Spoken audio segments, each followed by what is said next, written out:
सर्वप्रथम सर्वांना जय शिवराय. लक्षपूर्वक ऐका. आजच्या 25 जुलैला दुपारनंतर पाऊस मराठवाडा आणि विदर्भामध्ये ठिकठिकाणी मुसळधार सरी घेऊन येतोय. पण एक महत्त्वाचं म्हणजे कालच्या लाईव्हमध्ये सांगितल्याप्रमाणेच सोमवार आणि मंगळवार मराठवाडा, विदर्भ, खानदेश तसेच दक्षिण महाराष्ट्राला चांगलाच मोठा दिलासा मिळणार आहे. यामध्ये विदर्भाच्या आणि मराठवाड्याच्या काही प्रमुख तालुक्यांच्या गावांची वळणं भरतील असा हा पाऊस येतोय. आता कारण काय आहे की उन्हाचा चटका सकाळपासून गरमीची लेवल त्याच ढगांना तेवढं पोषक वातावरण निर्माण करण्यामध्ये यश येणार आहे. त्यामुळे ह्या सरी आवश्यकतेप्रमाणे चांगल्याच बरसणार आहेत. आता आजचा जर विषय घेतला, आज तर सर्वप्रथम तुम्हाला आषाढी वारी तसेच आषाढी एकादशी निमित्त सर्व आषाढी वारकरी भक्तांना माझा सप्रेम जय शिवराय आणि त्या निमित्ताने शुभेच्छा देखील.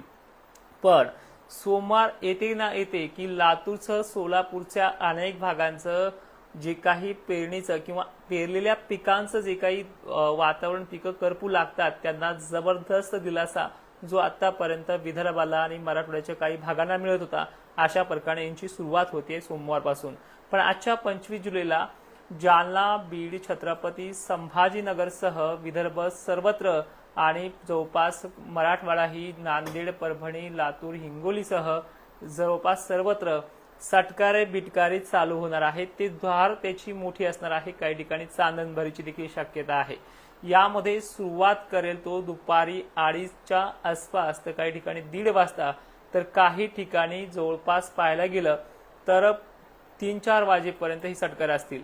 आता काही भाग असे आहेत की जे बीडच्या पश्चिमेकडे मोडतात, यांनासाठी सोमवारचा वाट बघावी लागणार आहे.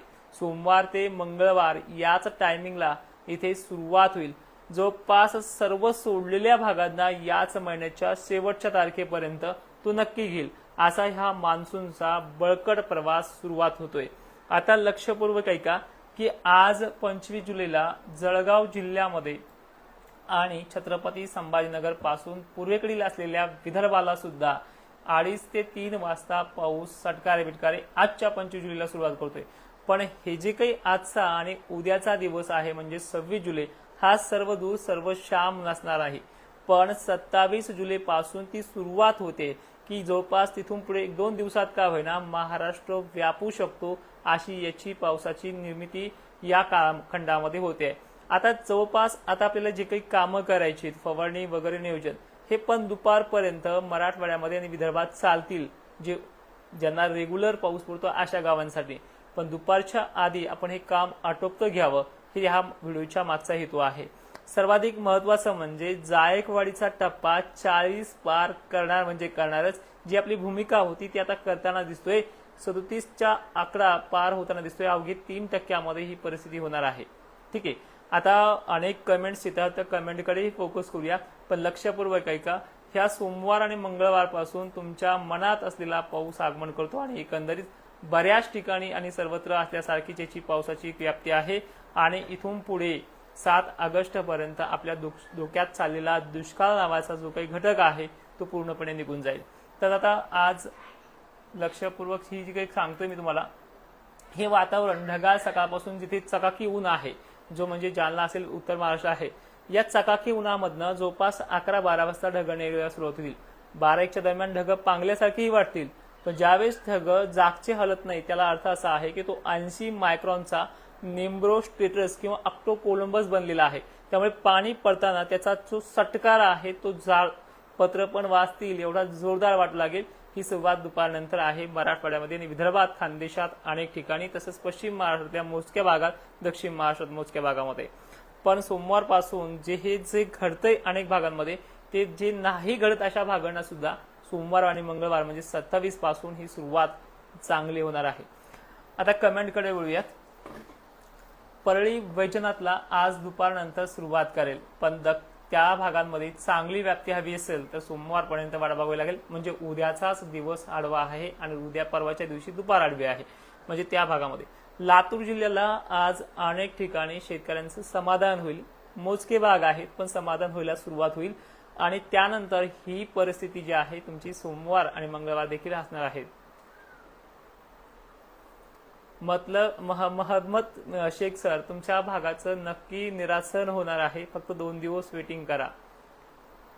नांदुरघाट परिसर कधी होईल असं बोलताय दादा. तुमच्याकडे सुरुवात मागच्या वेळेस मी आलो होतो त्यावेळेस बरी होती, पिकं जगले आहेत, चांगल्या पद्धतीने हिरवेगार दिसले आहेत. पण आता काळजी करू नका, तुमचा देखील सोमवारपासून चित्र पलटणार आहे आणि आजही त्या भागामध्ये सुरुवात होणार आहे. भोकर नांदेडला जबरदस्त हा पावसाळा सोमवारपासून सुरू होते, पण आज तिथे चांगली सुरुवात देखील होते.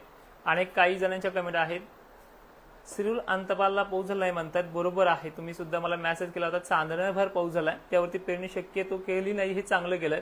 कारण की 1-2 चांदणे तुम्ही पावसावरती पेरणी शक्य नाहीये. पण आता तुमचा भागातला हा जो काही दुष्काळी पट्टा आहे तो निरसन होऊन जाईल. तारीख आहे तुमच्यासाठी 27 आणि 28 आणि इथून पुढे 2-3 दिवसामध्ये आपल्या सर्वत्र भाग व्यापला जाईल. ह्या महिन्याच्या शेवटच्या तारखेपर्यंत कानेकोपरे पूर्ण होतील, असंच मोठं टप एरिया बनलेला आहे. सेनगाव कन्सेसर, तुमच्या भागात आजच दुपारनंतर जोरदार सटकारी सुरू होणार आहेत. सर्वदूर व्याप्ती ही तुमच्या भागातली, तुमच्याकडे पाऊस चांगला आहे पण आणखीन समाधानकारक हवा आहे, तो सोमवारपासून आगमन करतोय. माजलगाव तालुक्यात दुपारनंतर सटकारी आणि सोमवारपासून सर्वत्र. लातूर सिरूर अंतपालचा 3दा मेसेज घेतला दादा.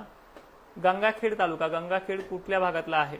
जर परभणी जिल्ह्यातला असेल तर आपल्या भागामध्ये दुपारनंतर सटकारी सुरू होतील आणि चांगली जोरदार व्याप्ती सोमवारपासून आहे.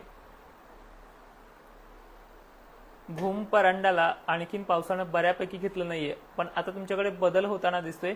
पंढरपूरची वारी देखील उद्या मागे फिरते आणि आतापर्यंतच्या गणितनुसार, पारंपरिक दृष्टिकोनाच्या नुसार ही कंडिशन बदलणार आहे. आणि सायंटिफिकली जर सांगायचं म्हटलं तर पुणे मार्गे निघलेला आणि जवळपास कर्नाटक बनलेला टफ एरिया हा आपल्याकडे सरकताना दिसतोय. त्यामुळे ही परिस्थिती नक्कीच या 3 दिवसानंतर बदलणार आहे. नांदेड बिलोली आज दुपारनंतर सुरुवात, चांगली सर्वदूर नंतर. तर लक्षात घ्या, फवारणीला अडथळे निर्माण होऊ शकतात आजही अनेक ठिकाणी. त्यामुळे दुपारनंतर आपला जो काही कामाचा आभाळ दिसलं काळा कुठं, त्यामध्ये 100% पावसाची धारा उतरल्याशिवाय राहणार नाही.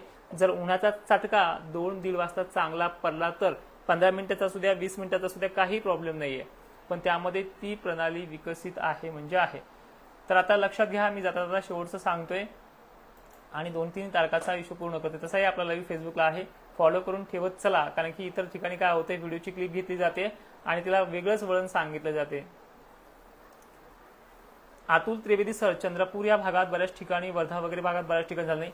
फक्त 2 दिवस थांबा, फक्त आणि फक्त. नंतर मला फॉलो पण नका करू. मी एवढं पोटतिडकीने सांगण्याचा प्रयत्न करतोय की तुमच्या चंद्रपूर वर्ध्याचं सुद्धा अनेक भागांचं गणित हे बदलणार आहे. सोमवार आणि मंगळवार ह्या 2च दिवसात चित्र पलटणार आहे.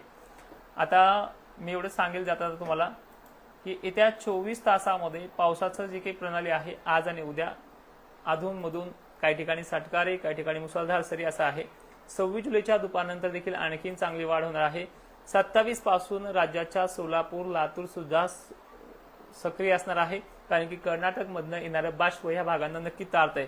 छत्रपती संभाजीनगर पासून विदर्भ, मराठवाडा संपूर्ण सर्वत्र पाऊस हा सोमवारपासून आगमन करतोय आणि ह्या 2-4 दिवसामध्ये महाराष्ट्र भेटतो आहे. आणि विषय असा आहे की परत एकदा सांगतोय व्हिडिओच्या माध्यमातून, एका महिन्याच्या आसपास ही जे काही तुम्ही धरणं मला नावं सांगताय कमेंटमध्ये, हे पुन्हा पूर्ण क्षमतेने भरतील असं पूर्णपणे तुम्हाला आश्वासन देतोय. आणि जे काही तुम्ही मला कमेंट करताय, कोणी म्हणतं 2027ला दुष्काळ आहे, 28ला दुष्काळ आहे, तर तुम्हाला मी एवढंच सांगेल की एवढ्या लांबचं कोणाच्याही बापाला कळत नाही. मला तर नाही कळत 2 वर्षाचं आणि 3 वर्षाचं.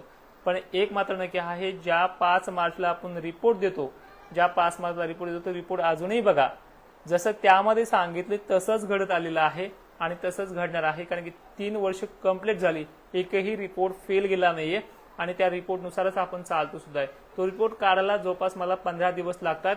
उन्हाळ्यामध्ये समजतं की पावसाळा कसा जाईल आणि पावसाळ्यामध्ये समजतं की हिवाळा कसा जाईल. हे त्या गणित एका सीझननुसार दुसरं गणित आहे. ज्या उन्हाळ्यामध्ये पाऊस जोरदार बरसतो आणि खूप दिवस बरसतो, खूप काळ तो चालतो, तो साल दुष्काळी पट्टा आहे, तो 2023ला आपण बघितलंय. 2023ला विदर्भामध्ये आणि खानदेशामध्ये, पश्चिम महाराष्ट्रात सुद्धा आणि तसंच मराठवाड्यात सुद्धा अनेक ठिकाणी पावसानं कांदा चढवला होता, उन्हाळी कांदा. तर त्याचं गणित ठरलंय 2023 मध्ये, तो दुष्काळी काळ राहिलाय. पण यंदाचा उन्हाळा कडक गेलाय, पावसाळाही भडक जाणार. तुम्हाला हे वारंवार सांगेल. आणि पावसाळा संपेपर्यंत दुष्काळाची भूमिका तीच असेल आणि ते जेव्हा परतीचा पाऊस येईल त्यावेळेस माझी सुद्धा या सगळ्यांना टॉर्चिंग असेल. कारण की मी आंब्याचा फुलारापासून ते अमुक झालंय तमुक झालंय बकाड पडले की लय भयानक दुष्काळ हे शब्द वापरत नाहीये. कारण की ज्या टायमिंगला पिकं शेतकऱ्यांची करपतात त्याच टायमिंगला ते काळीजही करपत असतं. त्या काळजावरती ह्या शब्दाने आधार दिलाय आणि त्या शब्दाच्या नुसार पावसानेही आधार दिलाय. त्यामुळे ह्या सगळ्या गोष्टीचा श्रेय आणि सगळ्या गोष्टीचा जो काही मला आशीर्वाद मिळाला तो आहे. गोदावरी नदीचं पाणी कधी वाढणार? तुम्ही कधी गोदावरी नदी दुडकून पाहिले की दादा? तू तोंड भरून पाहते आहे. चांगला प्रवास तिथे जवळपास 35% राहिलेले आहे. आता फक्त ती आपल्या भागामध्ये पाणी सोडलं नाही म्हणून सांगा तर धरण क्षेत्र 40 ते 42% भरतंय आणि 31 ऑगस्टला हे धरण 1-2 ऑगस्ट पर्यंत म्हणतोय की हे धरण नक्की 60-65 भरेल, म्हणजे अर्ध्याहूनही जास्त, आणि परतीच्या पावसात ओव्हरफ्लो होईल. एवढं तुम्हाला मी वारंवार सांगतो. आणि हे जर नाही झालं तर ह्या वर्षीचा अंदाज माझा शेवटचा अंदाज असेल. नक्की तुम्हाला गॅरंटी सांगतो, कारण की याच्यावरती मी तुम्हाला आधार देत नाहीये. तर जाता जाता एवढंच लक्षात घ्या, आज दुपारनंतर पावसाचे सटकारे मराठवाडा, विदर्भ आणि खानदेश, दक्षिण महाराष्ट्रात काही ठिकाणी सुरुवात होते. फवारणीसाठी योग्य काळ फक्त 2:30-3 वाजेपर्यंत आहे आणि त्यातली त्यात परवापासून पाऊस महाराष्ट्रात सर्वत्र होतोय. जय शिवराय, धन्यवाद.